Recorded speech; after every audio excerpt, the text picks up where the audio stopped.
বৃষ্টি কারো কারো কাছে আনন্দদায়ক হলেও আবার কারো কারো কাছে বেদনাদায়ক। বৃষ্টির দিনটা সবার একরকম কাটে না। আজকে এই টপিক নিয়ে এক্সপ্লেন করব কাদের জন্য বৃষ্টিটা সুবিধাজনক আবার কাদের জন্য অসুবিধাজনক। তো চলেন ভিডিওটা শুরু করি। বৃষ্টিতে একটা প্রেমিক তার প্রেমিকাকে নিয়ে বসে বসে বৃষ্টি দেখতে দেখতে যে আনন্দটা উপভোগ করে, আর অন্যদিকে ভালোবাসায় ব্যর্থ হওয়া একটা ছেলে যার কিনা এই সময় তার বন্ধুদের সাথে ঘোরাঘুরি এবং টাইম স্পেন্ড করা এই সময় অনেকটাই দরকার। এই প্রচণ্ড বৃষ্টির ফলে সে বাইরে না বেরোতে পেরে তার মনটা অনেকটাই খারাপ থাকে। অধিক বৃষ্টির ফলে যখন নদীতে জল বাড়ে তখন কিছু মানুষ তারা সার্কাস দেখার মতো আনন্দ উপভোগ করে। আবার যখন নদীর জল বেড়ে কারো বাড়ি ডুবে যায় তখন সে এটাই ভাবে যে তার বাড়িটা আবার আগের মতো কবেই হবে।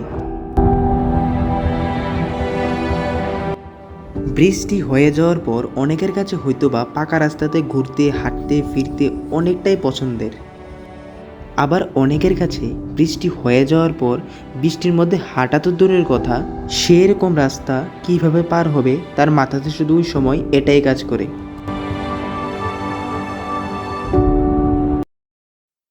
সবচাইতে দুঃখ এটাতে লাগে যে বৃষ্টি হলে সবচেয়ে অসুবিধা তাদেরই হয় যারা শ্রমিক আছে তাদের।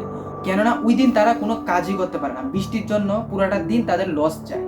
অন্যদিকে যারা সার্ভিসম্যান আছে তাদের কোনো অসুবিধাই নেই, কেননা তারা বৃষ্টি হলেও বৃষ্টি দেখতে দেখতে আনন্দ উপভোগ করতে করতে তারা অফিসের কাজ করতে পারে। অনেকে আবার বৃষ্টি হলে অনেক আনন্দের সহিত ক্ষেত নালি থেকে মাছ ধরতে অনেকটাই পছন্দ করে। প্রচণ্ড বৃষ্টির ফলে অনেকের আবার পুকুরের পালিত মাছ, পুকুরের জল বেড়ে সেই সব মাছ বেরিয়ে যায়। যে মানুষটা সারাটা বছর পরিশ্রম করলো এই মাছ বড় করার জন্য, আজ তার এরকম দিন দেখতে হচ্ছে। বৃষ্টি হয়ে যাওয়ার পর পাহাড়ের গায়ে ভেসে বেড়ায় যেসব ধোঁয়া, দেখলে মনে হয় যে পাহাড় স্বর্গের রূপ নিয়েছে।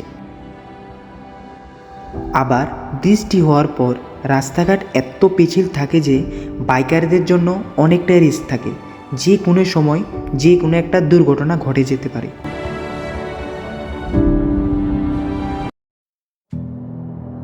কেউ কেউ আবার বৃষ্টির দিকে তাকিয়ে ভুলতে চায় তার আগের কেটে যাওয়া দুঃখে কষ্টের কথা।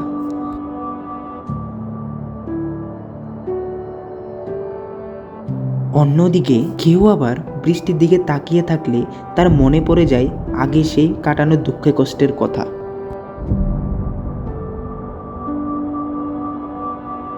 সবচাইতে দুঃখ এবং বেদনাদায়ক এটাতেই লাগে যে কৃষক সারা বছর পায়ের ঘাম মাথায় ফেলে সে ফসল উৎপাদন করলো, সেই ফসলেই বৃষ্টির জলে এরকমভাবে বয়ে যায়।